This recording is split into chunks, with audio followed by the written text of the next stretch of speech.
Добрый вечер, дорогие друзья! В эфире программа «Кей-эфир». Меня зовут Даниэла Стрыгина, и тема этой недели – детское физическое развитие. И сегодня мы будем говорить о художественной гимнастике. Прекрасный вид спорта. Мы пригласили в гости тренера по художественной гимнастике Сабина Акулакова. Сабина, здравствуйте! Добрый вечер! Как ваши дела? Как вы добрались? Хорошо, спасибо большое за приглашение.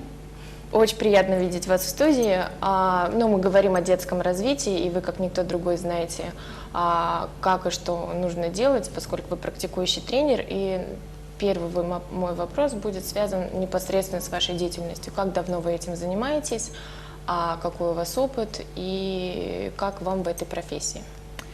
Никогда вообще не думала, что буду тренером. Привела меня мама на гимнастику, было мне 8 лет, категорически отказывалась заниматься. Но потом, как и, наверное, многие девочки, влилась, мне понравилось, и вот по сей день не могу без этого жить. А тренирую я уже 6 лет. Угу.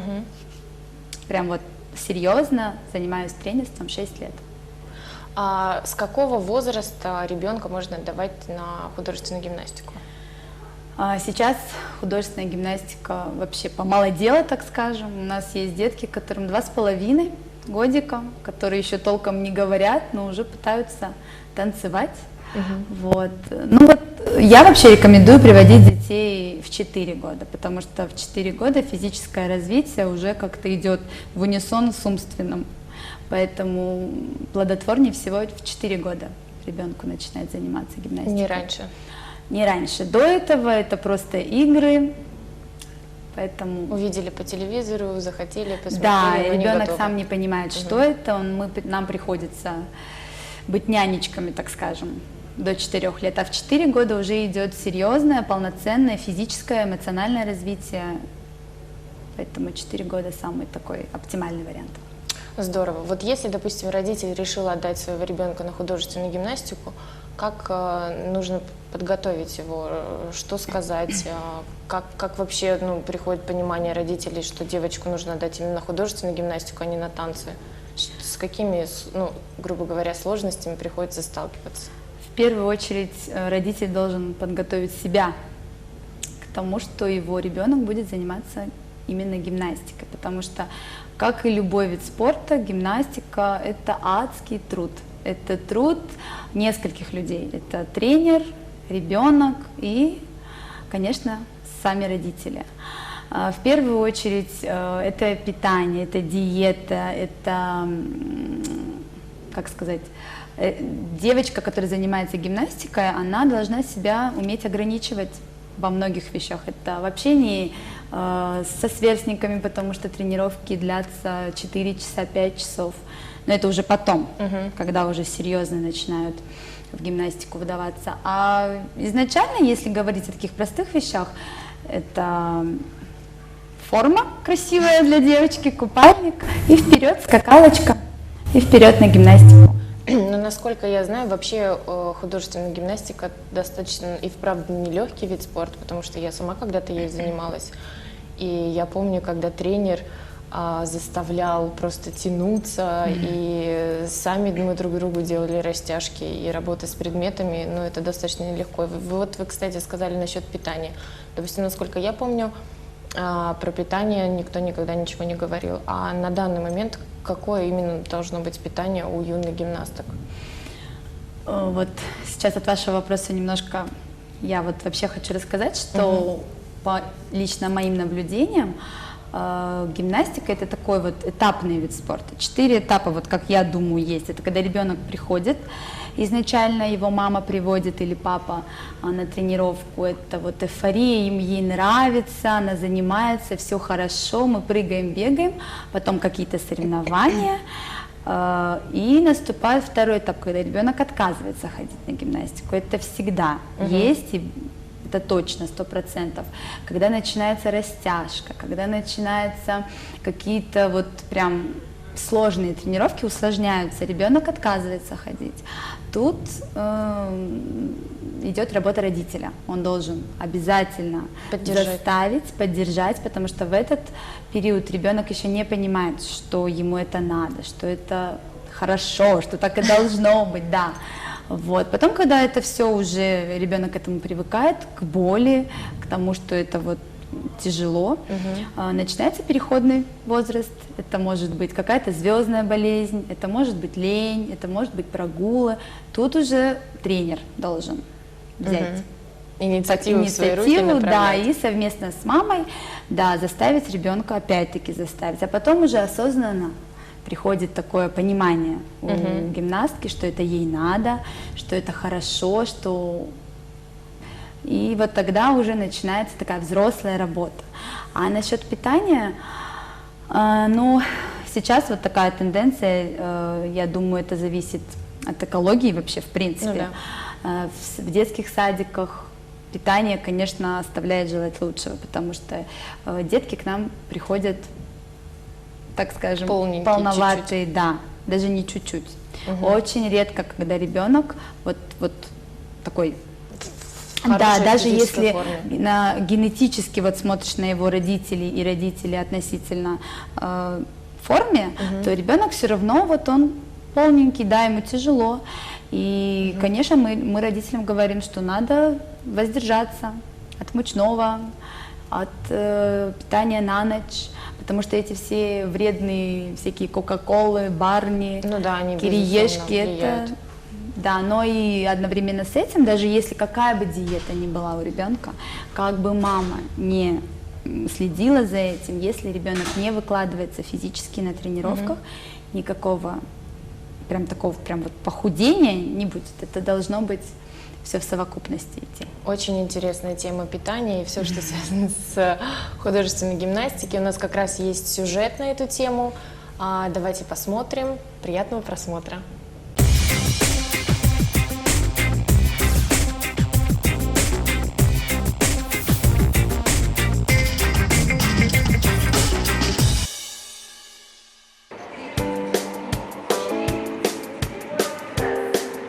Девятилетняя гимнастка Зулайка Карымшакова принесла немало побед в копилку спортивных достижений нашей страны.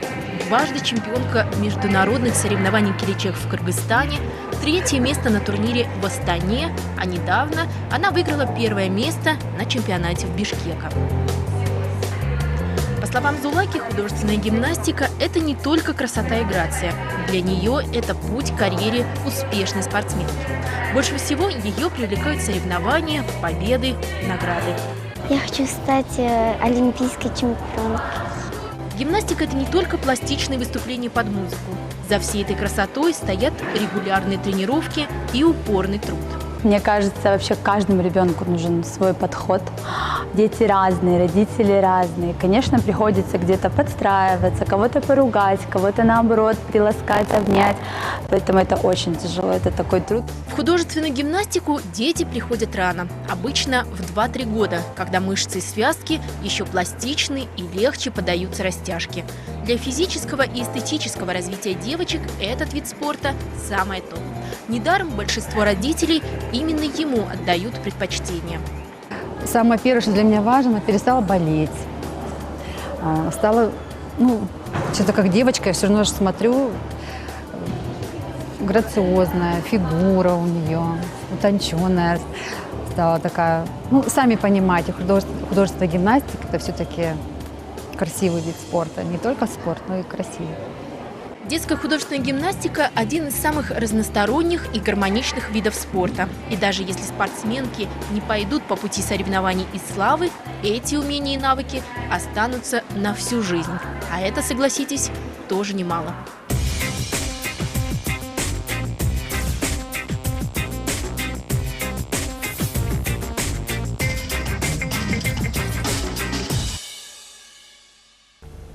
Мы снова в эфире, а я хочу напомнить, что вы можете нам позвонить, либо написать в WhatsApp и задать все интересующие вопросы. Номер телефона студии 97 50 05, номер WhatsApp 0706 97 50 05. Пишите нам, мы ответим на все интересующие вас вопросы. Сегодня у нас в студии тренер по художественной гимнастике Сабина Акулакова. Мы говорим о художественной гимнастике, о детском физическом развитии. И немножечко из предыдущей беседы, да, мы говорили о том, что у гимнасток должно быть специальное питание, лучше отдавать ребенка к 4 годам, потому что это более осознанный возраст, да. И в продолжении этой темы, что бы вы могли сказать для родителей, которые уже вот решили отдать своего ребенка на гимнастику, какую форму нужно будет покупать и что нужно будет делать вот на начальном этапе? Ну, сейчас огромный выбор вообще атрибутов для художественной гимнастики. Очень много фирм, которые специализируются именно на производстве товаров для художественной гимнастики. Если раньше, это вот когда мы занимались, это был там какой-то там купальник из лайкры непонятный, и все, на этом мы ограничивались. То сейчас это и какие-то болеро, и шортики, и комбинезончики. Ну, я своим девочкам рекомендую раздельную форму, это шортики и маечка. Это именно для занятий? Это для занятий художественной гимнастики, для тренировок. Обязательно, конечно, мы бережем свои коленки, это наколенники. Ну и я думаю, вот самое оптимальное это вот шортики, маечка. Шортики, наколенники, маечка. Чешки, да. насколько я знаю. У нас они называются половинки, полутапочки. Надеваются на половинку стопы и резиночками на запяточку затягиваются. Вот. То есть... Их мы, вот именно у нас в школе, в нашем зале, мы девочкам их одеваем уже с 5-6 лет, потому что маленьким еще пока не надо. То есть сейчас достаточно много различных, да, компаний, которые производят и продают. Ну да, на самом деле раньше было посложнее. А вот для показательных выступлений, где... Для соревнований. Да, для соревнований. Это вообще отдельная история, это отдельный какой-то, я бы даже сказала, период у каждой гимнастки, когда мы идем заказывать купальники. Есть возможность проявить свою индивидуальность. Да, свою индивидуальность. Купальник должен подходить под композицию, под музыкальное сопровождение. Сейчас, наверное, вот все знают, что гимнастика вообще популярный вид спорта очень стал. И, естественно, и одежда в гимнастике тоже идет в ногу с модой. Например, российская гимнастка Маргарита Мамун, это очень известная гимнастка, у нее все купальники вот прям как, знаете, с подиумов. Последняя коллекция Валентина, у нее там сердце бабочки, последняя коллекция Дольче Габбана, у нее цветы на купальниках. То есть это тоже есть определенная мода гимнастики. Да, в пошиве купальник, да. А насколько это дорогостоящее удовольствие, чтобы девочка полноценно могла заниматься художественной гимнастикой?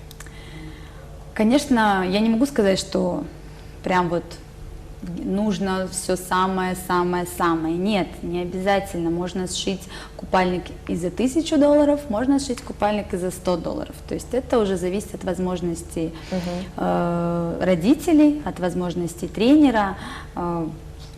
Это не самое главное. Ну, еще раз повторю, что сейчас очень большой выбор и камней для обшивки купальников, и тканей, и что только нету сейчас. Поэтому была бы фантазия и возможность. Здорово. Вот смотрите, допустим, мама, да, хочет отдать девочку на гимнастику 4 года. Какой в среднем в месяц, да, должен быть бюджет? Даже давайте, наверное, не в месяц, а за год, да, какой примерно бюджет, более или менее средний, мама должна будет потратить для того, чтобы девочка полноценно занималась, выступала на соревнованиях, более или менее там что-то с питанием, вот такой вот средний, и не мало, и немного, вот средний. Ну, определенную сумму сказать не могу, но вот занятия художественной гимнастики для 4-летнего ребенка в месяц у нас в нашей школе стоит 2000 сомов. Год гимнастка занимается девочка, 3 раза в неделю по часу, потом у нас прибавляется хореография. Хореография стоит 1500 сомов. Дополнительно? Дополнительно, и тогда да. получается в месяц 2500? 3500 в месяц, да. Если тренер видит такую необходимость, чтобы увеличить часы тренировок, тогда это еще 500 сомов. 4000 сомов – это каждый день гимнастка находится в зале с хореографией. Ну вот, я думаю, А соревнования, если мы выезжаем, то, конечно, все ложится на плечи родителей. Это полностью родители дорога, питание, всё такое. финансируют, да, поездку за свой счет, все происходит. Вот, кстати, а мальчики ходят на художественную Нет, только гимнастику? девочки. Только девочки. Да. Хорошо, интересно. Нам тут присылают вопросы достаточно интересные. И один молодой человек адресовывает вам свой вопрос. Но я, наверное, его представлю в виде такого комплимента. Зритель говорит, что вы очень симпатичная, и он хотел бы с вами познакомиться. Вот этот вопрос, наверное, немножечко отложим. Еще по поводу, кстати, вот девочки же вместе ходят, да, на гимнастику, общаются, дружат и так далее. Бывают ли какие-то споры или разногласия? Каким образом вы это решаете и как вот с этим бороться? Ну, грубо говоря, Очень бороться. интересный вопрос на самом деле, потому что, да, сталкиваешься с проблемой в коллективе. Это, мне кажется, это естественно. Одни девочки, все звезды, Все хотят быть все лучшими. красивые, да, конкуренция бешеная, но я вот даже похвалю, наверное, себя и наш тренерский весь состав. У нас очень хорошая атмосфера в зале, у нас идет здоровая конкуренция. И вот, пользуясь случаем, хочу поблагодарить родителей моих девочек, потому что настолько дружелюбная всегда у нас вот такая атмосфера. Любые соревнования родители поддерживают девочек, которые, например, поехали без мамы. И дети же все это чувствуют, и они относятся друг к другу в первую очередь как сказать, не как к соперницам, а как к людям, с которыми они тренируются. Ну, и с нами работает психолог, это обязательно. Когда у девочек начинается переходный период, переходный возраст, обязательно нужна помощь психолога. Это мы проводим тренинги, у нас есть групповые занятия с психологом, где девочек учат, что нужно, как нужно общаться друг с другом, как нужно принимать победу, как нужно принимать поражение. Это очень важный момент, потому что без психологического и эмоционального воспитания достаточно спортсмен сложно. никогда не станет чемпионом. Поэтому психолог – это важный аспект. Неотъемлемая часть. Неотъемлемая, Еще да. вы говорили про такой переходный период, когда ребенка приводят на гимнастику, да, вначале он радуется, там, прыгает, бегает, ходит с удовольствием, а потом начинается сложность, да, и вы говорили, что если, ну, сначала это родители, да, работают, потом тренер, а если все-таки ребенок не хочет, ну вот прям реально не хочет, и за уши не потянешь, ничего не сделаешь, может быть, какую-то альтернативу можно предложить художественной гимнастике? Нет. Нет, только художественная гимнастика. Я пример приведу. У нас девочка занималась и занимается, но у нее, конечно, данные, вот прям гимнастка она, и родители заинтересованы, и есть возможность заниматься гимнастикой. Но вот характер у нее такой, не хочет, из-под палки все. И ой, сколько мы старались, сколько мы всего делали, но вот не хочет. И папа ее возил в Санкт-Петербург, показывал, и там сказали, вам надо заниматься, у вас все данные.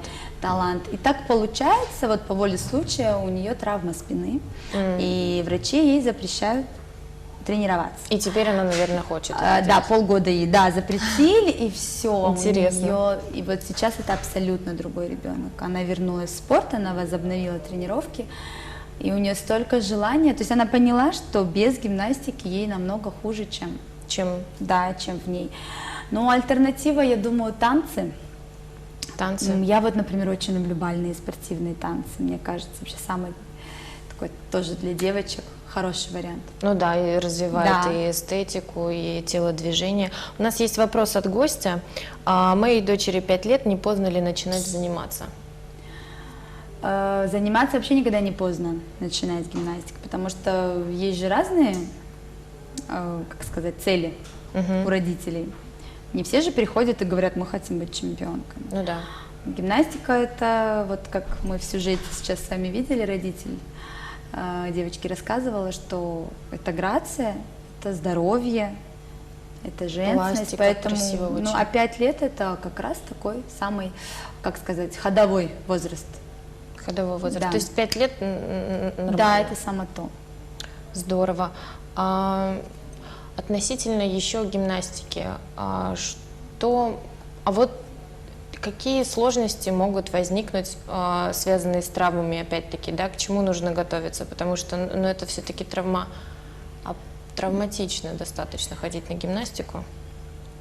Ну, художественная гимнастика, она как бы не несет прям такой большой, как бы, ну, вот, количество травм. Я не думаю, что в гимнастике прям.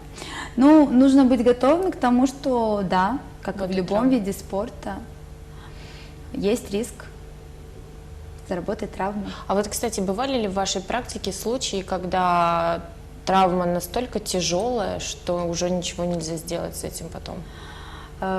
Слава богу, нет. Пока нет. Вот я же рассказывала про травму спины, но там все обошлось.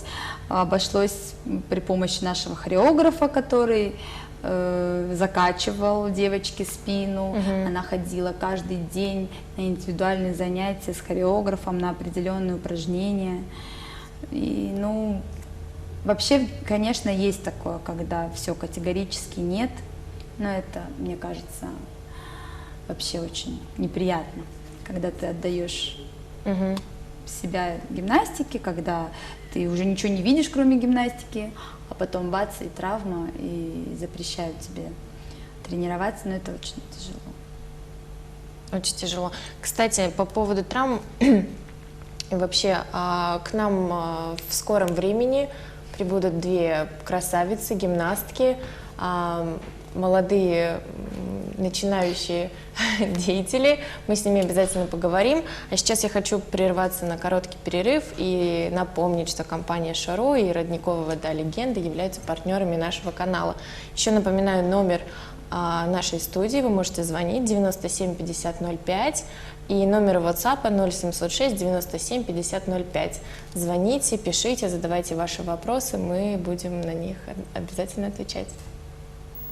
Мы возвращаемся к нашему эфиру. К нам в гости пришли очень интересные девушки. Вице-президент художественной гимнастики Назира Айдарова и ее детки, две дочки-красавицы, тоже художественные гимнастки, Айша и Зулайка. Здравствуйте. Здравствуйте. Как вы добрались? Как у вас дела? У нас все хорошо. Расскажите, пожалуйста, как вы стали вице-президентом художественной гимнастики? Нашим президентом является Султанбекова Начупа Налыевна. Это она сейчас действующий депутат Жоруб Кенеша. Мы с ней дружим, и так как моя дочь тренировалась уже сколько лет, тогда, наверное, года 2 она уже как занималась. Мы как-то заговорили о спорте, потому что у меня и супруг спортсмен, семья у нас вся спортивная. Мы вот в этих кругах вращаемся. Она меня попросила о помощи. Появилась необходимость именно потому, что у нас же девочки маленькие, как самая взрослая гимнастка, наверное, у нас в Кыргызстане лет 17. Вот. Поэтому у них появилась необходимость вице-президент именно по связям с родителями. Это вот моя должность. Ну, я как бы согласилась помочь. Это очень мне интересно. Раз уж я уже варюсь в этой каше. И так вот. А вот каково быть мамой гимнасток, которые активно занимаются, однозначно участвуют в соревнованиях, Да. и с какими сложностями и положительными сторонами вы сталкиваетесь? Как мама. Как мама, да. Да.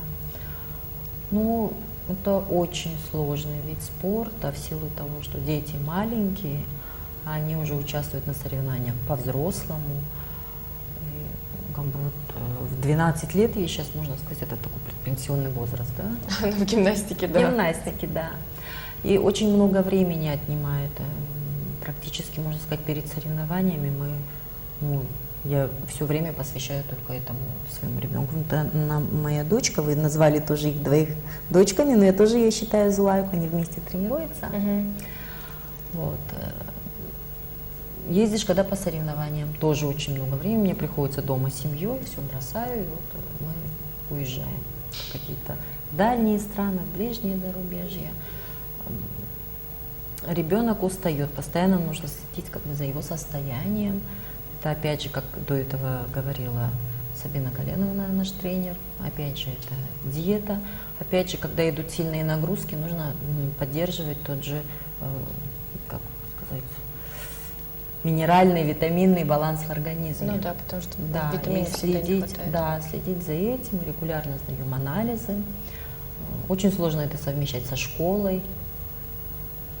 Ну, я думаю, все легко, когда ты видишь у своего ребенка радость в глазах, когда он получает удовольствие. Ну да, от того, особенно, чем он наверное, от победы на Конечно, соревнованиях, да? победа очень сладкая, потому что она достается очень тяжелым трудом, титаническим трудом. Перед соревнованиями они проводят в зале по 10 часов. Прям по 10 часов По 10 часов это практически не с утра до утром, вечера. уходит, получается, в 9, и вечером до 9 у них тренировка. В обед у них 2 часа они отдыхают, где-то там успевают поспать, пообедать. А так вот они тренируются, это вот такой вид спорта. Потому Активный что, очень, да. Да, потому что недостаточно. Даже 3 часа в день, ну, я думаю, это мало. Ну да, если хочешь добиться результатов, нужно тратить Да, очень много да. времени. А вам, девочки, как? Расскажите о своих ощущениях, как вы стали гимнастками и вот этот вот путь от мала до сейчас. Ну, когда я пришла первый раз в гимнастический зал, я сразу начала смотреть на старших девочек, как они начали бросать ленты, потом разные повороты делать. И мне понравилось. Я тоже хотела этому научиться, но сначала не так все очень получалось. Я была очень, как бы говорят, деревянная. И Ну да. все тяжело получалось, меня очень сильно растягивали, и каждый день я плакала. Вот такие моменты, кто тебе помогал? Мне мама, потом бабушка. Ну и сам тренер говорил, то, что если я чуть потерплю, то потом будет легче. Так и получалось, что чуть потерпишь, потом легче. Да. А вот со школой как удавалось это совмещать? Ну, сначала было тяжело, я не успевала. В школе постоянно меня ругали, потому что я какие-то задания не успевала. Но потом я как-то потихоньку начала совмещать, у меня само по себе начало получаться все по времени. И, мне кажется, само по времени пошло. В общем, все само собой стало получаться. Да. На каких соревнованиях ты участвовала, какие места получала? Я была на соревнованиях в Италии, и там я заняла 2 место. Супер. Была в Америке, в городе Коламбус, я там тоже заняла 2 место. Еще я была этим летом во Франции и заняла там 1 место. Круто, поздравляю. Эти соревнования были в Шамбери. И еще я была в этом году в Шымкенте, заняла там 2 место. Прям какие отличные результаты. А ты, Зулайка, как тебе ходить на гимнастику? Нравится ли тебе? Мне очень нравится ходить на гимнастику. Там, когда я первый раз пришла туда, мама меня спросила, нравится ли мне или нет. Я сказала, что мне нравится, и стала ходить Как долго ты уже ходишь? 5 лет. 5 лет. А ты участвовала в соревнованиях? Да, я участвовала в Астане, в Казани, в Алмате. Вот. А самое приятное для тебя что? Получать первые места. А основной любимый вид предметов? Это обруч. Обруч. Здорово. А у тебя еще какой любимый вид? У меня все любимые виды. Все? А есть какой-то основной? Нет. Ну, как бы все люблю и Да. все В каждом танцуют. мне нравятся какие-то элементы, или какие-то там прокатки. В каждом все интересно и в предмете. Это зависит, когда новые упражнения составляют, вот они влюбляются в это упражнение, им нравится музыка. Тренер обязательно спрашивает у ребенка, нравится тебе эта музыка или нет, перед тем, как составлять Ну да, новую надо же программу. чувствовать ее обязательно. Да. И я думаю, вот больше вот так вот. Мы заговорили на тему о международных соревнованиях, да, и как проходит подготовительная работа? Во-первых, заявку, да, нужно написать, как все эти моменты происходят и как готовиться к таким соревнованиям? Ну, как правило, узнаем о соревнованиях разными путями. Есть определенные сайты, где мы находим их. Есть на федерацию, нам приглашения очень много присылают. И потом проводится работа там с родителями, спрашивают, мы оцениваем свои возможности, кто может, сколько человек поехать. Составляется список, отправляется заявка. Ну, очень сложно, конечно, когда это, допустим, страны за границу едут, нужно делать визу. Потому что все это делается предварительно.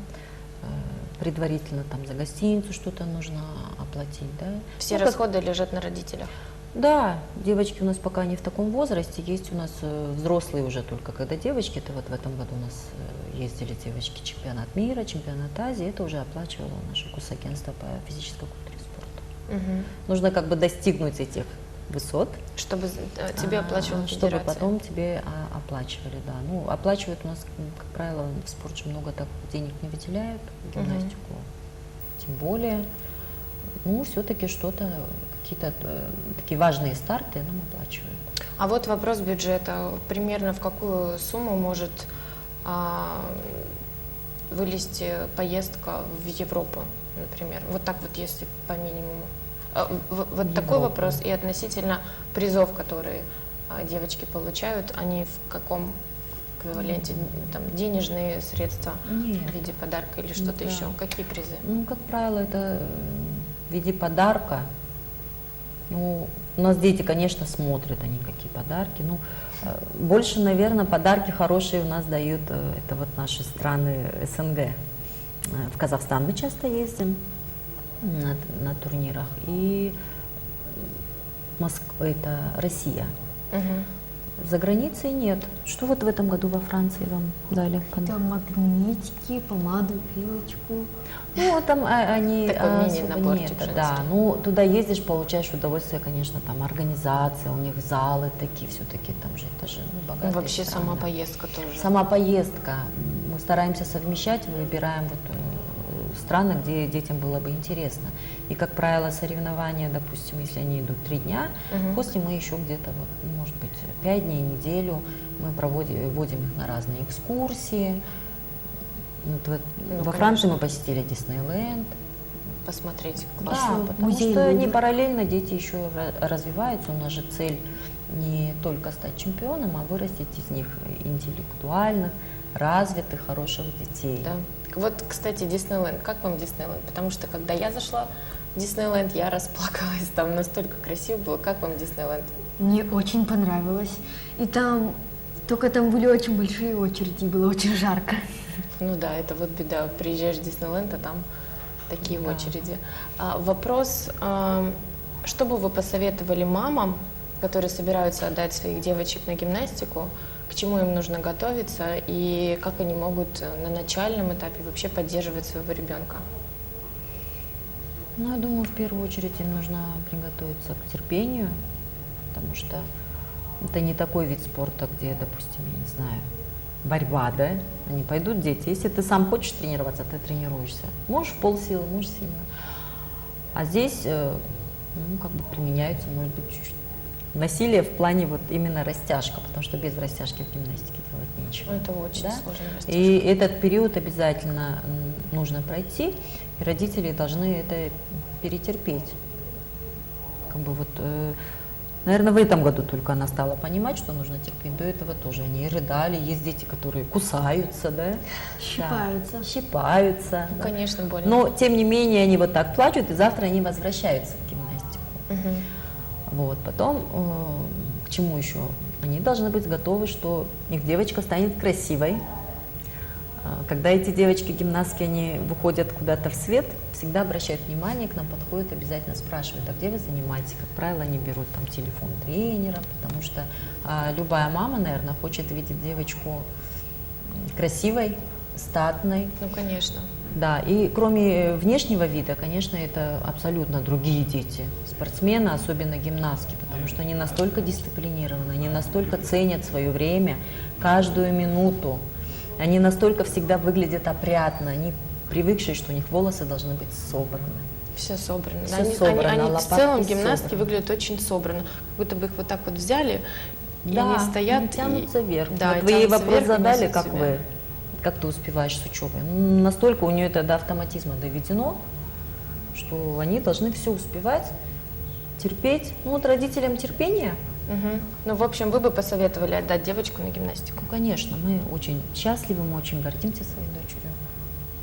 Если у вас есть дети, это девочки молодые, маленькие, там 3-4 года, то отдавайте их на художественную гимнастику. Из этой девочки вырастет очень красивая и статная женщина. Вот. А мы переходим к рубрике «Кей-фото». Приятного просмотра!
В эфире программа «Кей-эфир». Тема сегодняшнего эфира – художественная гимнастика. А в гостях у нас прекрасные гости: Назира Айдарова, вице-президент художественной гимнастики и тренер, Сабина Акулакова. Еще я хочу напомнить, что номер в нашей студии, по которому вы можете позвонить, 97 50 05. Также вы можете прислать нам сообщение в WhatsApp 0706 97 50 05. Мы ответим на все ваши вопросы. Еще раз здравствуйте. Мы говорили о художественной гимнастике, о плюсах, о минусах, да, о том, что девочкам нужно будет специальное питание, одежда и так далее. И, как сказала Назира, что я бы посоветовала отдать девочку на художественную гимнастику. Сабина, скажите вы насчет своего совета, стоит ли отдавать и когда стоит отдать девочку на гимнастику? Ну, стоит отдавать, потому что, еще раз повторюсь, что гимнастика – это основа всего, любого вида спорта, основа гимнастика. Я думаю, вот даже для мальчиков, если они планируют идти на борьбу, на дзюдо, то предварительно их надо отдавать на спортивную гимнастику. Вот. Так и в художественной гимнастике, для того, чтобы потом ты была там стройной, красивой, надо заниматься гимнастикой. Поэтому вот мы сегодня весь вечер говорим о девочках, да, и вы только что сказали, что существует спортивная гимнастика для мальчиков. Что вы об этом знаете? Может быть, чуть-чуть времени уделим мальчикам в плане спортивной гимнастики. Что вы можете сказать насчет этого? Если вы знакомы. Спортивная гимнастика, она есть и для мальчиков, и для девочек.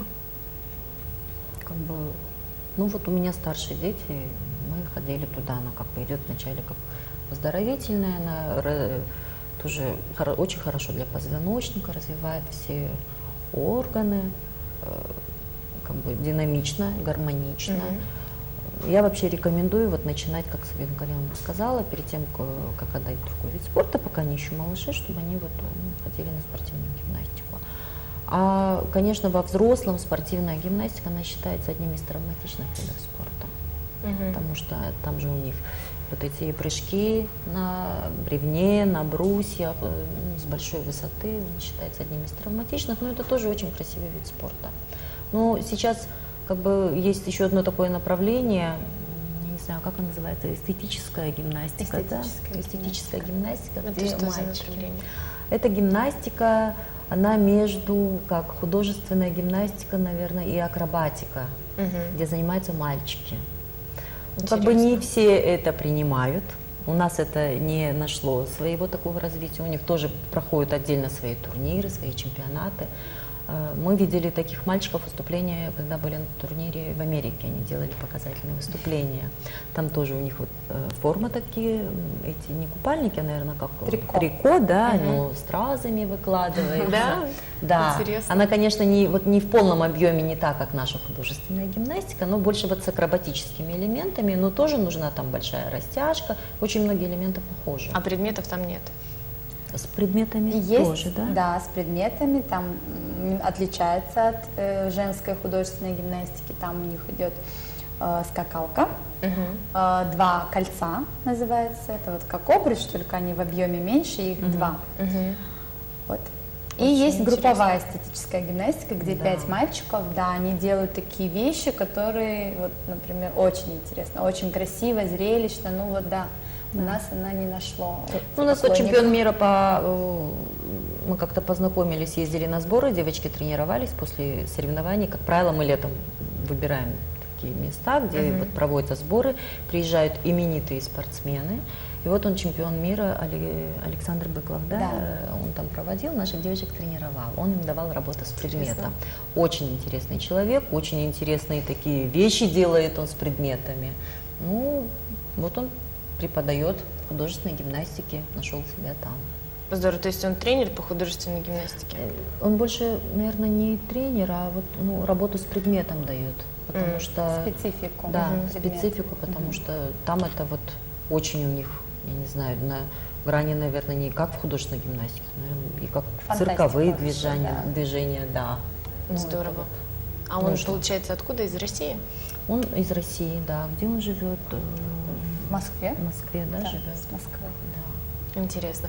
В общем, если говорить о мальчиках, да, то на начальном этапе их можно отдать на спортивную гимнастику, да, для общего физического развития. Да. А вот если дальше идти по карьерной лестнице, ну да, грубо говоря, то, наверное, все-таки нет, да, потому что это достаточно травматично.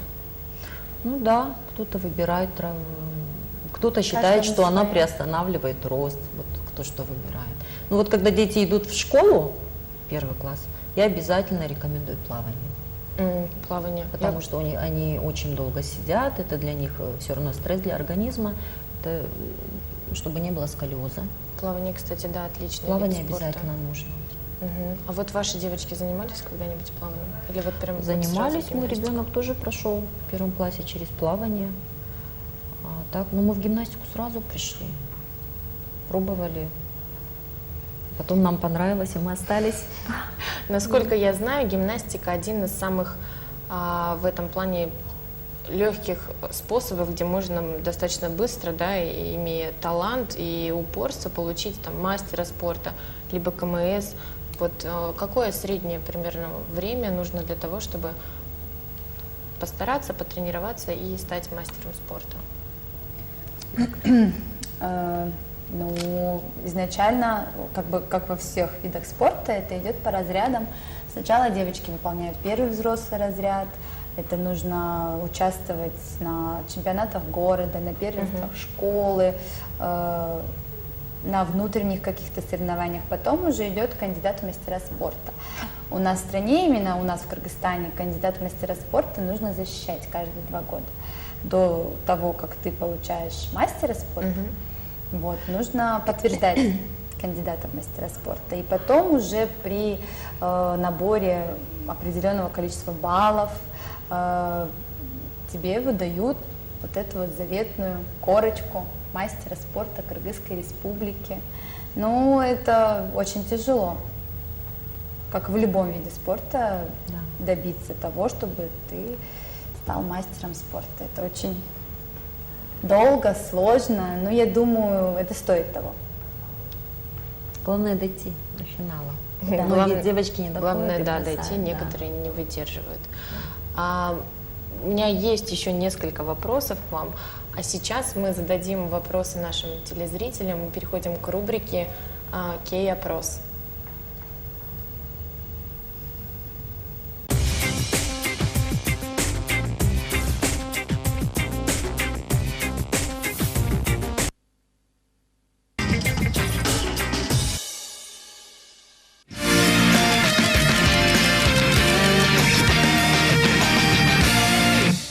Футбол. Нравится просто.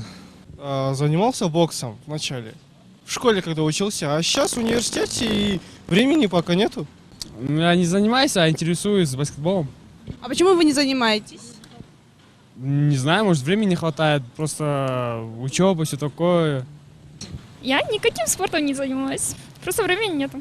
Я люблю волейбол, потому что очень интересный, развивающийся вид спорта. А плаванием занимался? Потому что нравится. Ну, я раньше занималась легкой атлетикой. А почему? Ну, потому что я хорошо бегала. Ну вот, потому что это было полезно для здоровья. Вот, у меня был хороший иммунитет раньше. Никаких времени нету. Да. А так занималась волейболом в школе. Самбо. А почему? Ну, мой отец сказал, чтобы я тренировался. Только потому, что твой отец сказал? Да.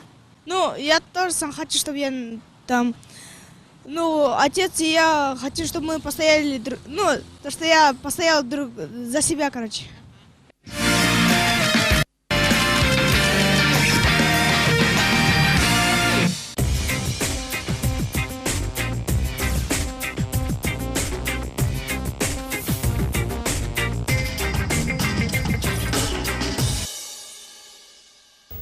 И снова мы в эфире. Тема сегодняшнего эфира — художественная гимнастика. Я хочу напомнить, что компания «Шуро» и родниковая вода «Легенда» являются партнерами нашего канала. У меня такой вопрос. Скажите, пожалуйста, вот дети приходят в детстве, естественно, заниматься гимнастикой, и на какое количество времени они там задерживаются? То есть какой процент тех девочек, которые остаются, идут до конца, идут дальше, и те, которые там уже подросли, им 15-16 лет, они уходят со спорта? Ну, конечно, чем старше, тем сложнее. Чем старше, тем родителям сложнее. Поэтому до вот этого осознанного возраста, до 15-16 лет не все доходят, конечно. Но все равно я еще раз говорю, что гимнастика сейчас очень популярный вид спорта. Поэтому, например, в России каждая четвертая девочка занимается сейчас художественной гимнастикой. И там как раз-таки, ну там и условия, конечно, все для занятия художественной гимнастики. Поэтому там взрослых девочек очень много.